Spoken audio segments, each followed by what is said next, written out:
천원대교회 시크님 여러분 안녕하십니까? 오늘은 시스템의 그 오류로 인해서 지금 이렇게 음성과 함께 다르게 하는 거에 양해 부탁드리겠습니다. 2023년도 벌써 12월입니다. 한 달도 남지 않았습니다. 여러분이 정말 이루고 싶은 모든 내용이 다 이뤄낼 수 있기를 간절히 기원드립니다. 오늘은 여러분과 함께 선택의 가능성이라는 주제로 함께 이야기를 나누고자 합니다. 정말로 선택이 어떤 가능성이 있는지 여러분과 함께 은혜를 나눌 수 있으면 좋겠습니다. 최근에 제가 서울의 봄이라는 영화를 봤습니다. 그 영화는 1979년 12월 12일에 서울에서 있었던 실화를 바탕으로 하는 그 영화인데요. 박정희 대통령이 사망 후에 이 나라가 불안전해지는 그때 군사력을 중심으로 제압하고 나라를 통제하려고 하는 세력과 그래도 민주주의와 함께 혁명을 더 지켜내려고 하는 군대 무류가 함께 두 세력이 싸우는 그런 내용을 담은 영화입니다. 그 내용 속에서 한 장면이 있는데요. 참모총장이 서울 경비 사령관으로 이태신이라는 인물을 임명하려고 하는 장면입니다.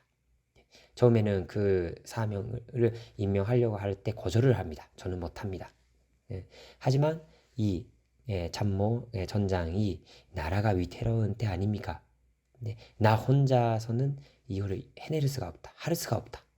그래서 당신이 함께 이 뜻을 위해서 했으면 좋겠다고 합니다. 결국에는 이태신이라는 인물은 그 입장을 맡게 되었고 끝까지 참모총장이 바랬던 그 뜻을 지켜내고 어떤 어려운 속에서도 그 자리에서 최선을 다하는 모습을 보여줍니다. 이런 영화의 내용을 보면서 참모총장이 참 선택을 잘했다. 이 이태신이라는 사람이 이 자리를 맡게 되면은 끝까지 싸워 나갈 것이고 그런 성품을 가지고 있다는 것을 알고 있기 때문에 이 사람을 선택했구나 라는 것을 볼 수가 있었습니다. 그러면서 다시 한번 제가 생각했던 것은 이 선택이라는 내용에서 선민이라는 것을 생각하게 됩니다. 여러분, 선민이라는 단어는 들어본 적이 있으시죠? 사전적인 의미에서는 선민은 특정 민족이나 집단이 신이나 신적 존재에게 선택되어 다른 민족에 비해 우월한 지위를 가진다고 믿고 있는 민족이다. 이렇게 나와 있습니다. 하나님이 택하신 민족이라는 거죠. 이 선민이라는 단어를 들으면 먼저 떠오르는 민족이 있습니까? 저는 바로 이스라엘 민족이라는 게 떠오르는데요. 네, 맞습니다. 이스라엘 민족이라는 것은 시작은 야곱이었습니다. 야곱이 천사와의 싸움에서 뼈가 부러지면서까지도 싸워서 끝까지 이겨냅니다. 끝까지 포기하지 않고 이겨냅니다. 그랬더니 마지막에 승리자라는 의미로 이스라엘이라는 이름을 하늘에게 받게 됩니다.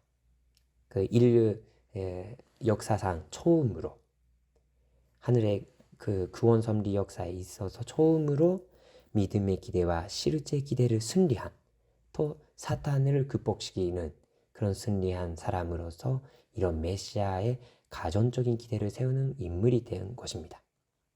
그래서 우리는 그런 야고보 가정을 본보기로 하고 또 신앙생활을 하기도 하잖아요.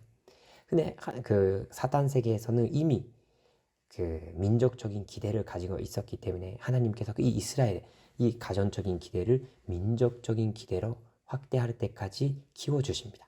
모세를 중심으로 더 많은 인물을 통해서 이 이스라엘 민족을 기르고 준비해 오신 것입니다. 결국에는 하나님께서 이 이스라엘 민족 가운데 당신의 아들이다 할 수 있는 독생자를 보내게 됩니다. 예수님을 통해서 모든 구원의 섭리를 하시려고 하셨지만 결국에는 이스라엘 민족은 예수님의 본질을 못 알아봤습니다.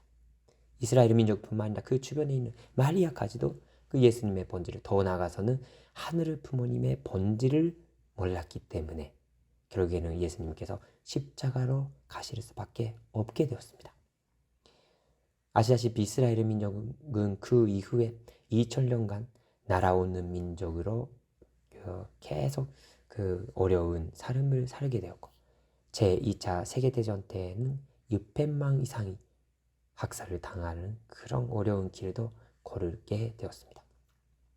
하늘 부모님께서는 이 이스라엘 민족 가운데 다시 재림주가 오실 수는 없고 독생녀를 보낼 수가 없다는 것을 아셨기 때문에 미리 다른 민족을, 다른 나라를 준비해 오신 것입니다. 그 민족, 그 나라는 어떤 조건을 갖춰야 되겠습니까? 그 나라는 단간밖에 민족적인 기대를 세워야 하고 하나님의 일선인 동시에 사탄의 일선인 나라여야 됩니다. 그리고 하나님의 그 심정의 대상이 되어야 되는 그런 사명을 가지고 있고 예언자의 증거가 있는 나라여야 되고 모든 문명이 결실되는 그런 나라여야 된답니다. 그 나라가 어디에 있겠습니까? 전 세계를 찾아봤더니 그 나라가 바로 이 한반도, 그리고 그 민족이 한민족이었던 것입니다. 참 부모님의 말씀을 한 구절 흔독하겠습니다. 한민족은 예로부터 하나님을 조상 중 최상의 조상으로 숭앙하며 살아온 전선 민족입니다. 이런 하나님을 원초 조상으로 모셔온 민족이기에 한민족의 정신과 전통 속에는 권생, 공영, 공의의 헌을 넘는 영인체로 살아 존속해 온 것입니다. 5천년이 넘는 역사를 지켜오면서도 남의 나라와 민족을 침략하거나 약탈하지 않는 홍익인간의 맥이 띄고 있는 선민입니다. 라고 참부모님께서 말씀을 하셨습니다. 선민을 걸을 때 그냥 걸으는 게 아닙니다. 하늘이 선택하시고 이미 그 성품이 있다는 것을 아셨기 때문에 그 길로 나오시는 민족입니다. 원리간론에도 그런 중심인물은 중심인물로 세우기 위해서는 어떤 조건을 갖춰야 되는지 이렇게 나와 있습니다. 먼저 법기 섭리를 담당한 선민의 하나로서 중심인물을 태어나야 되며, 다음으로는 같은 선민 중에서도 선의 건적이 많은 선조의 후손이어야 한다. 그리고 똑같이 선의 건적이 많은 선조의 후손이라 하더라도 그 개체가 뜻을 이루는 데 필요한 천품을 타고나야만 한다는 것이고, 또 같은 천품을 가진 사람이라 할지라도 이를 위한 후천적인 조건이 모두 구비되어 있어야 한다. 그리고 후천적인 그 조건마저 똑같은 인물이라면 보다 하늘이 필요한 시기와 장소에 맞추어진 개체를 먼저 택하시는 것이다. 라고 원리간론의 예전론에 나와 있습니다. 여러분, 한민족은 하늘이 선택하시고 준비한 민족입니다. 그 중에서도 축복가정은 참 부모님께서 그 섭리의 중심 인물로, 중심 민족으로 세워주신 사람들입니다. 여러분에게는 어떤 가능성이 있습니까? 여러분에게는 이미 선한 조사님들의 건조가 많이 있다는 것을, 그리고 그 여러분에게는 천품을 가지고 있다는 것을 알고 있기 때문에 여러분은 지금 이 자리에 있는 것입니다. 그리고 후천적인 조건도 구비되어 있고 여러분은 하늘이 필요하는 시기와 장소에 있기 때문에 여러분은 지금 이 자리에 서 있다는 사실을 다시 한번 알아야 됩니다. 참 부모님은 이렇게 말씀을 하셨습니다.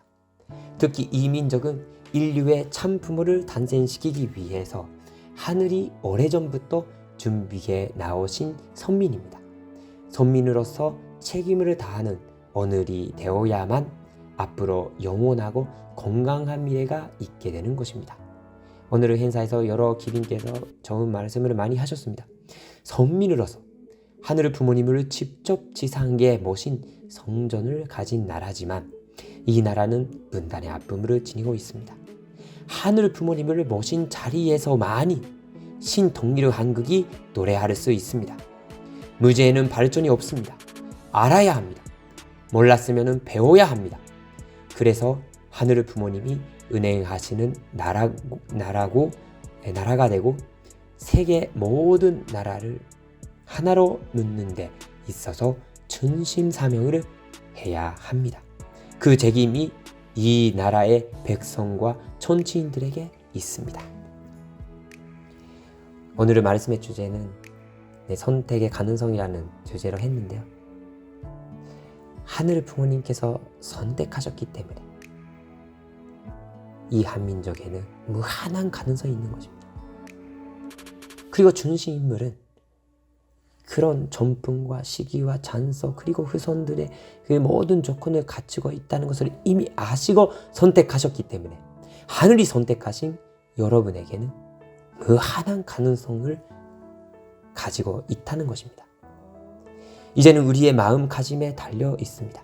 하늘 부모님을 모신 자리에서는 무한한 가능성이 있고 하늘 부모님과 참 부모님과 하나 된 자리에는 무한한 가능성이 있다는 사실을 우리는 알아야 됩니다. 다시 한번 전원대교회 전령 여러분은 왜 지금 이 자리에 있는지 모르면 알아야 됩니다. 몰랐으면 배워야 됩니다. 다시 한번 우리가 선민으로서 개인의 차원이 아닌 이 한민족이 이 나라가 해야 되는 사명이 무엇인지에 대해서 다시 한번 알고 배우고 함께 뜻을 모아서 그 뜻을 이뤄낼 수 있는 선민의 역할을, 선민의 책임을 다할 수 있기를 바라면서 오늘의 말씀을 마치겠습니다. 감사합니다.